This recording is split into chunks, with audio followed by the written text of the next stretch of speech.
and authorizing certain transfers.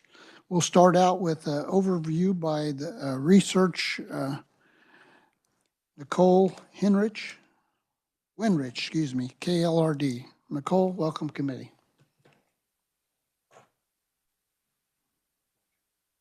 Or is it Rencher? Rencher, yes. Rencher, I got it now.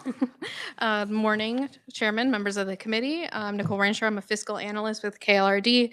I'm the KLRD facilitator for the Joint Committee on Special Claims Against the State. I will be reading off of this document. I believe it's the very last one in your packet. Yep. So the Joint Committee on Special Claims Against the State recommends payment of claims totaling $6,346, all from the State General Fund in fiscal year 26. All claims are directed to be paid from existing resources and would not increase total state expenditures.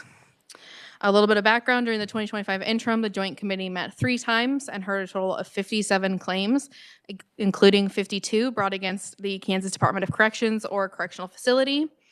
And then although the Joint Committee has the authority to review claims for motor vehicle fuel tax refunds, no claims of this nature were submitted to the Kansas Department of Revenue. Of the 57 claims heard, the Joint Committee recommended payment of 8 claims, and 7 were against Department of Corrections and 1 was against the State Historical Society.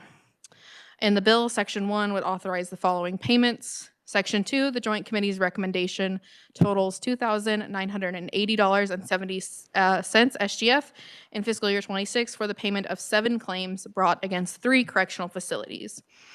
Against El Dorado, we have Billy Elliott seeks $76.74 in compensation for property loss.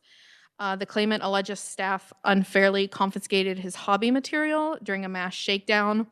The agency states that the items were considered contraband and the claimant did not provide sufficient documentation to show that those items were in his possession prior to the shakedown. The Joint Committee recommended full payment of the claim in the amount of $76.74. Against Hutchinson Correctional Facility, Preston Ladd seeks $551.12 in compensation for property loss. He alleges staff did not pack his items out in a timely manner, leading to the loss or theft of some of his items. The agency offered the claimant a settlement of the full amount that the claimant denied because payment would be used for unpaid court-ordered restitution.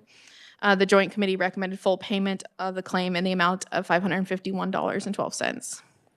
Tremaine Thompson seeks $157 for property loss. Claimant alleges that items were stolen due to the poor condition of the inmate storage lockers. Agency states the claimant did not mention any missing items on his property forms and that the lockers were fully functional and no service order to fix the lockers had been placed. The Joint Committee recommended full payment of the claim in the amount of $157. Rudolph Wallace seeks $79.32 for property loss. Claimant alleges staff left his shoes out after staff told him to remove them, leading to the shoes being stolen. Agency states the claimant did not note anything was missing, and there was no evidence the claimant was wearing these shoes at the time of the incident. The Joint Committee recommended full payment of the claim in the amount of $79.32.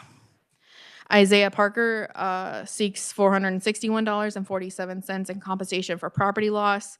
He alleges staff never returned his items. Agency states the claimant signed his inventory sheet, certifying the document was correct, and he did not note any missing items. Joint Committee recommended partial payment in the amount of $175. 2 claims against Lansing Correctional Facility. Robert Blurock seeks $1,789 in compensation for property loss. He alleges staff failed to properly secure his items, despite the claimant informing them of the impending theft. Agency stated video footage did not show residents taking anything from the claimant. The Joint Committee recommended partial payment of the claim in the amount of $100.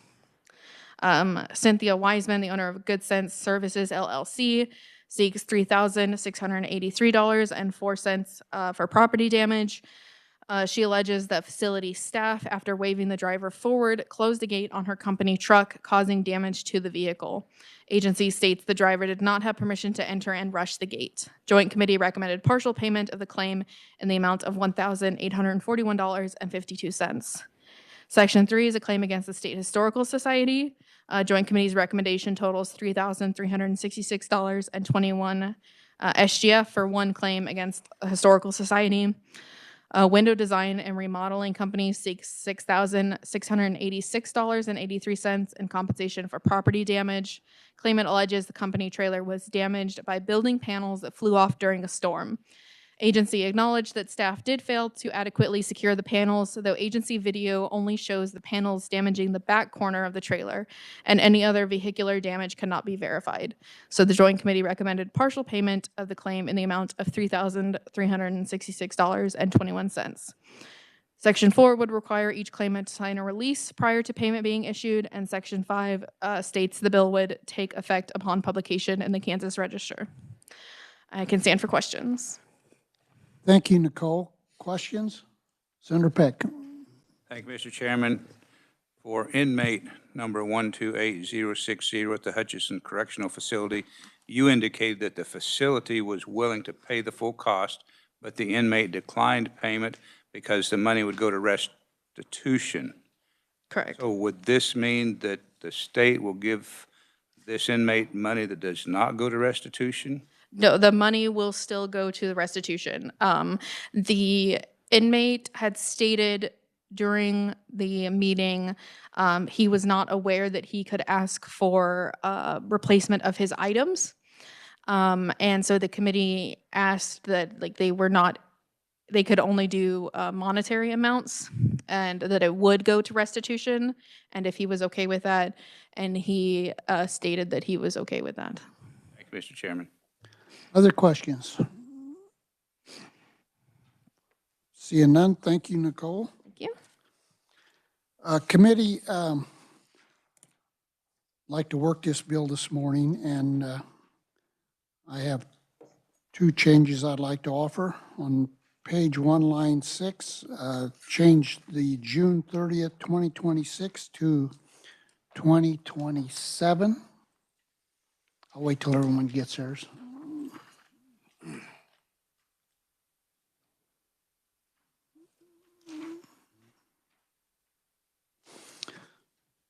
On the front page, line 6, or excuse me, line 7, change 2026 to 2027. And then on the back of the form, the last line, number 34, instead of the Kansas Register, we'll change that to statute book. And that is my motion. Have a second by Senator Cluse. Questions? Senator Petty. So, Mr. Chairman, so these claims then will not, these claims for 26 will not be paid for another year? I think you'll see these claims in another bill, in another form.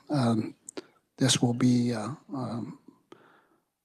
taken to conference for the budget. Senate Bill 315 will conference on that.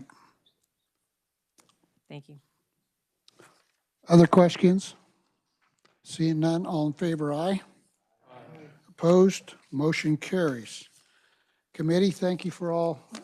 Oops, sorry, Senator Fagg. Thank you, Mr. Chairman. Do we have an amendment? Need to vote on that and then vote on the bill? Okay. Right, now we need to pass the bill out. Is that your motion? Senator Fagg motion, second by Senator Cluse. Any other discussion? Seeing none, all in favor, aye. Opposed, motion carries. I think now we are finished. Thank you all for coming in early this morning. I appreciate it. And with that, we are adjourned.